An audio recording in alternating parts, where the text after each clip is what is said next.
ಮಂತ್ರಿಗಿರಿ ಆಸೆಯಲ್ಲಿದ್ದವರಿಗೆ DCM DK Shivakumar ಅವರು big shock ಕೊಟ್ಟಿದ್ದಾರೆ. ಸಂಪುಟ ಪುನರ್ರಚನೆ ಸಂದರ್ಭ ಇನ್ನೂ ಕೂಡ ಬಂದಿಲ್ಲ ಅಂತ ಹೇಳಿಕೆಯನ್ನು ಕೊಟ್ಟಿದ್ದಾರೆ. ದೆಹಲಿಯಲ್ಲಿ ಡಿಸಿಎಂ ಡಿಕೆ ಶಿವಕುಮಾರ್ ಅವರು ಮಾತನಾಡಿದರು. ಸಂಪುಟ ವಿಸ್ತರಣೆ ಬಗ್ಗೆ ಯಾವುದೇ ಚರ್ಚೆಯನ್ನ ಮಾಡಿಲ್ಲ, ಇನ್ನೂ ಈ ರೀತಿ ಸಂದರ್ಭ ಬಂದಿಲ್ಲ ಅಂತೇಳಿ ಡಿಸಿಎಂ ಡಿಕೆ ಶಿವಕುಮಾರ್ ಅವರು ಹೇಳಿರೋದು. ಈ ಮೂಲಕ ಮಂತ್ರಿಗಿರಿ ಆಸೆಯಲ್ಲಿದ್ದವರಿಗೆ ನಿರಾಸೆ ಉಂಟಾಗಿದೆ ಎನ್ನುವಂಥದ್ದು ಇಲ್ಲಿ ಸ್ಪಷ್ಟವಾಗಿ ಗೊತ್ತಾಗ್ತಾ ಇದೆ. ಸಾಕಷ್ಟು ಜನ ಕಾದು ಕೂತಿದ್ರು, ನಾನು ಕೂಡ ಮಂತ್ರಿ ಆಗ್ತೀನಿ, ಸಚಿವ ಸ್ಥಾನ ಸಿಗುತ್ತೆ ಎನ್ನುವಂಥ ದೊಡ್ಡ ಮಟ್ಟದ ಕನಸನ್ನ ಇಟ್ಕೊಂಡಿದ್ರು. ಆಸೆ ಬೆಟ್ಟದಷ್ಟಿತ್ತು. ಆದರೆ ಡಿಸಿಎಂ ಡಿಕೆ ಶಿವಕುಮಾರ್ ಅವರು ಕೊಟ್ಟಂತ ಈ ಹೇಳಿಕೆ ಈಗ ಸಾಕಷ್ಟು ಜನರಿಗೆ ಶಾಕ್ ಎದುರಾಗುವಂತೆ ಆಗಿದೆ. ಕೆಲವೊಂದಿಷ್ಟು ಕಾಂಗ್ರೆಸ್ನ ಹಿರಿಯ ನಾಯಕರ ಲೆಕ್ಕಾಚಾರ ಹೆಂಗಿತ್ತು ಅಂತ ಹೇಳಿದ್ರೆ, ನನಗೂ ಇರಲಿ ನನ್ನ ಕುಟುಂಬದವರಿಗೂ ಇರಲಿ ಮಂತ್ರಿಗಿರಿ, ಈ ರೀತಿಯಾಗಿ ಹೈಕಮಾಂಡ್ ಮಟ್ಟದಲ್ಲೂ ಕೂಡ ಮಾತುಕತೆಯನ್ನು ನಡೆಸುವಂಥ ಕೆಲಸ ಆಗಿತ್ತು ಎನ್ನುವಂಥ ಒಂದಷ್ಟು ಚರ್ಚೆಗಳು ಆಗಿತ್ತು. ಆದರೆ ಇಲ್ಲಿ ನೋಡ್ತಾ ಹೋಗೋದಾದ್ರೆ ಸಂಪುಟ ಪುನರ್ರಚನೆಯ ಸಂದರ್ಭ ಇನ್ನೂ ಕೂಡ ಬಂದಿಲ್ಲ ಅಂತೇಳಿ ಡಿಸಿಎಂ ಡಿಕೆ ಶಿವಕುಮಾರ್ ಅವರು ಹೇಳಿಕೆಯನ್ನು ಕೊಟ್ಟಿದ್ದಾರೆ. ಸಂದರ್ಭ ಹಾಗೆ ಇರುವಲ್ಲ, ಒಂದೇ ಒಂದು ವೇಕೆನ್ಸಿ ಇದೆ ಅಷ್ಟೇ. ಅದನ್ನೇನಾದ್ರು ತುಂಬ್ತೀರಾ? ತುಂಬುವಂತದ್ದು ಇನ್ನ ಚರ್ಚೆ ಏನು ನಡೆದಿಲ್ಲ. ಸಂದರ್ಭ ಹಾಗೆ ಇರುವಲ್ಲ, ಒಂದೇ ಒಂದು ವೇಕೆನ್ಸಿ ಇದೆ ಅಷ್ಟೇ. ಅದನ್ನೇನಾದ್ರು ತುಂಬ್ತೀರಾ? ತುಂಬುವಂತದ್ದು ಇನ್ನ ಚರ್ಚೆ ಏನು ನಡೆದಿಲ್ಲ. ಸಂದರ್ಭ ಹಾಗೆ ಇರುವಲ್ಲ, ಒಂದೇ ಒಂದು ವೇಕೆನ್ಸಿ ಇದೆ ಅಷ್ಟೇ. ಅದನ್ನೇನಾದ್ರು ತುಂಬ್ತೀರಾ? ತುಂಬುವಂತದ್ದು ಇನ್ನ ಚರ್ಚೆ ಏನು ನಡೆದಿಲ್ಲ. ಸಂದರ್ಭ ಹಾಗೆ ಇರುವಲ್ಲ, ಒಂದೇ ಒಂದು ವೇಕೆನ್ಸಿ ಇದೆ ಅಷ್ಟೇ. ಅದನ್ನೇನಾದ್ರು ತುಂಬ್ತೀರಾ? ತುಂಬುವಂತದ್ದು ಇನ್ನ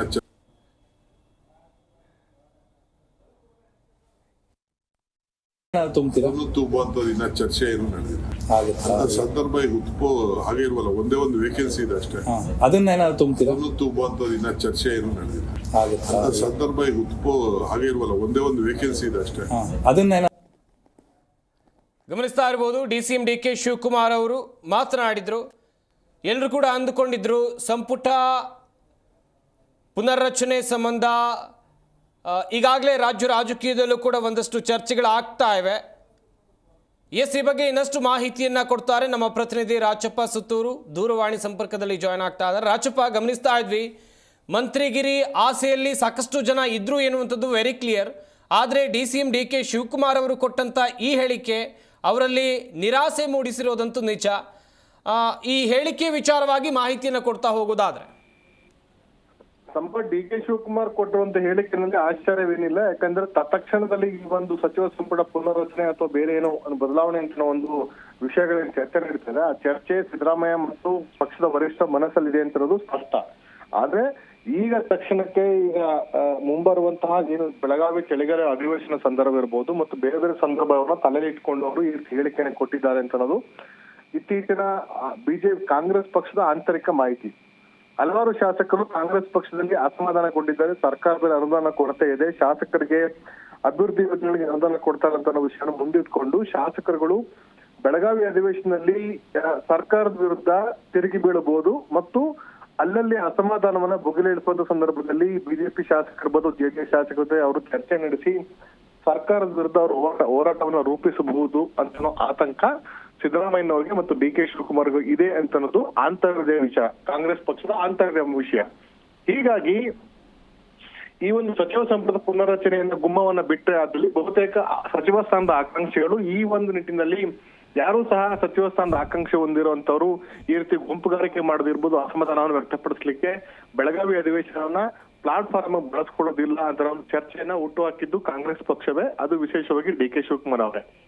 ಈಗ ಹೇಳ್ತಾರಂತದ್ದು ಖಾಲಿ ಇರುವಂತ 2 ಸ್ಥಾನಗಳು, ಒಂದೊಂದು ನಾಗೇಂದ್ರ ಅವರು ರಾಜೀನಾಮೆ ಕೊಟ್ಟಂತ ಒಂದು ಸ್ಥಾನ ಖಾಲಿ ಇದೆ. ಹೀಗಾಗಿ ಆ ಸ್ಥಾನವನ್ನ ಭರ್ತಿ ಮಾಡಬೇಕು ಅಂತ ಹೇಳೋದು. ಆದ್ರೆ ಎಐಸಿಸಿಯ ಕಾರ್ಯದರ್ಶಿ ಆಗಿರುವಂತ ಸುರ್ಜೇವಾಲಾ, ಅದೇ ರೀತಿ ವೇಣುಗೋಪಾಲ್ ಅವರು ಸಚಿವರ ಪರ್ಫಾರ್ಮೆನ್ಸ್ ಅಸೆಸ್ ಮಾಡಿಕೊಂಡು ಅವರ ಬದಲಾವಣೆ ಮಾಡಬೇಕು ಅಂತ ಚಿಂತನೆ ವ್ಯಕ್ತಪಡಿಸಿದ್ದಾರೆ. ಆದ್ರೆ ಈ ತಕ್ಷಣಕ್ಕಲ್ಲ, ಮುಂಬರುವ ಏನು ಈ ಒಂದು ಬೆಳಗಾವಿ ಅಧಿವೇಶನ ಮುಗಿದ ನಂತರ ಜನವರಿ ಅಥವಾ ಏನು ಬಜೆಟ್ ಅಧಿವೇಶನ ಆದ ನಂತರ ಮಾಡುವಂತ ಸಾಧ್ಯತೆ ಇದೆ ಅಂತ ಅನ್ನೋದು ಈ ಪಕ್ಷದ ವಲಯಗಳಿದಂತ ಮಾಹಿತಿ. ಹಾಗಾಗಿ ಡಿಕೆ ಶಿವಕುಮಾರ್ ಕೊಟ್ಟಂತ ಹೇಳಿಕೆಯನ್ನ ಬೆಂಗಳೂರು ಕೊಟ್ಟಂತ ಹೇಳಿಕೆಗೆ ತದ್ವಿರುದ್ಧವಾಗಿ ದೆಹಲಿಯಲ್ಲಿ ಹೇಳಿಕೆಯನ್ನು ಕೊಟ್ಟಿದ್ದಾರೆ. ನಿನ್ನೆ ಮುಖ್ಯಮಂತ್ರಿಗಳು ಸಚಿವ ಸಂಪುಟ ಸಭೆಯಲ್ಲೂ ಸಹ ತಕ್ಷಣದಲ್ಲಿ ಯಾವುದೇ ತೀರ್ಮಾನವನ್ನ ನಾನು ತೆಗೆದುಕೊಳ್ಳೋದಿಲ್ಲ, ಅದರ ಪಕ್ಷದ ವರಿಷ್ಠರು ಆ ನಿರ್ಧಾರ ಕೈಗೊಳ್ಳಬಹುದು ಅಂತ ಸೂಚನೆಯನ್ನ ಕೊಟ್ಟಿದ್ದಾರೆ. ಹೀಗಾಗಿ ಡಿ ಕೆ ಶಿವಕುಮಾರ್ ಮತ್ತು ಸಿದ್ದರಾಮಯ್ಯ ನಡುವೆ ಇರುವಂತಹ ಒಂದಷ್ಟು ಗೊಂದಲಗಳು ಇನ್ನೂ ಸಹ ಸ್ಪಷ್ಟತೆ ಇಲ್ಲ. ಅದರ ಪಕ್ಷದ ವರಿಷ್ಠರ ಮನಸ್ಸಿನಲ್ಲಿ ಇದೆ ಅಂತ ಅನ್ನೋದಂತೂ ಸ್ಪಷ್ಟವಾಗಿದೆ. ಹಾಗಾಗಿ ಯಾವ ತೀರ್ಮಾನಗಳನ್ನ ಯಾವ ಕ್ಷಣ ತೆಗೆದುಕೊಳ್ಬೇಕು ಅಂತ ಅನ್ನೋದು ಈ ತಕ್ಷಣಕ್ಕಾಗೋದಿಲ್ಲ. ಹಾಗಾಗಿ ಮುಂದಿನ ದಿನಗಳಲ್ಲಿ ಬಜೆಟ್ ಅಧಿವೇಶನ ನಂತರ ಅಥವಾ ಏನು ಜನವರಿ ಅಥವಾ ಫೆಬ್ರವರಿ ಸಂದರ್ಭದಲ್ಲಿ ಈ ಒಂದು ತೀರ್ಮಾನವನ್ನು ಕೈಗೊಳ್ಳಬಹುದು. ಹಾಗಾಗಿ ಆ ನಿಟ್ಟಿನಲ್ಲಿ ಒಂದಷ್ಟು ಪ್ರಯತ್ನಗಳು ನಡೀತಾ ಇದ್ದಾವೆ. ಇನ್ನು ಮೂರನೇದಾಗಿ ಕೆಪಿಸಿಸಿ ಅಧ್ಯಕ್ಷರ ಬದಲಾವಣೆ ವಿಷಯ ಈಗಾಗಲೇ ಚರ್ಚಿತವಾಗಿದೆ. ಡಿ ಕೆ ಶಿವಕುಮಾರ್ ಅವರು ಅಧ್ಯಕ್ಷರಾಗಿ ಸುಮಾರು 4 ವರ್ಷ ತುಂಬುತ್ತಾ ಇದೆ.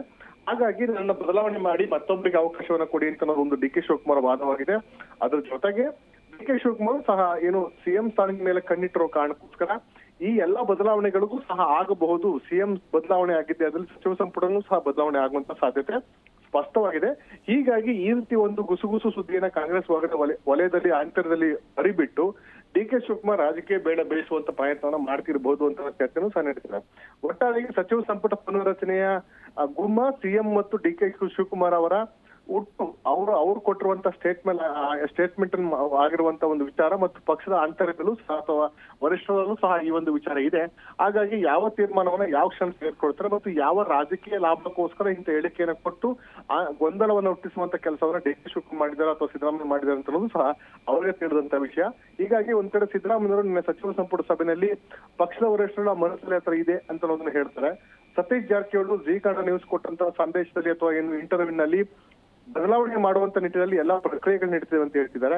ಸಚಿವ ಎಚ್ ಕೆ ಪಾಟೀಲ್ ಅವರು ಸಹ ಬದಲಾಗಬಹುದು ಅಂತ ಒಂದು ಸಂದೇಶವನ್ನು ಕೊಡ್ತಾ ಇದ್ದಾರೆ. ಹಾಗಾಗಿ ಒಬ್ಬೊಬ್ಬರು ಒಂದೊಂದು ರೀತಿ ಹೇಳಿಕೆ ಕೊಡ್ಕೊಳೋ ಮೂಲಕ ಗೊಂದಲವನ್ನ ಹುಟ್ಟಿಸ್ತಾ ಇರುವಂತದ್ದು ಸತ್ಯ.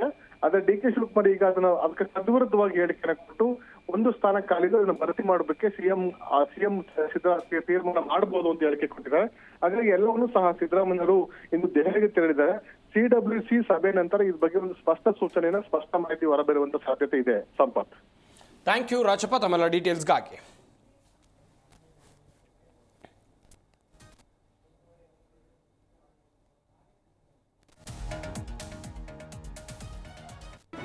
ಜಿ ಕನ್ನಡ ನ್ಯೂಸ್ ಈಗ ನಿಮ್ಮ ಮನೆಯಲ್ಲೇ ನೋಡಿ.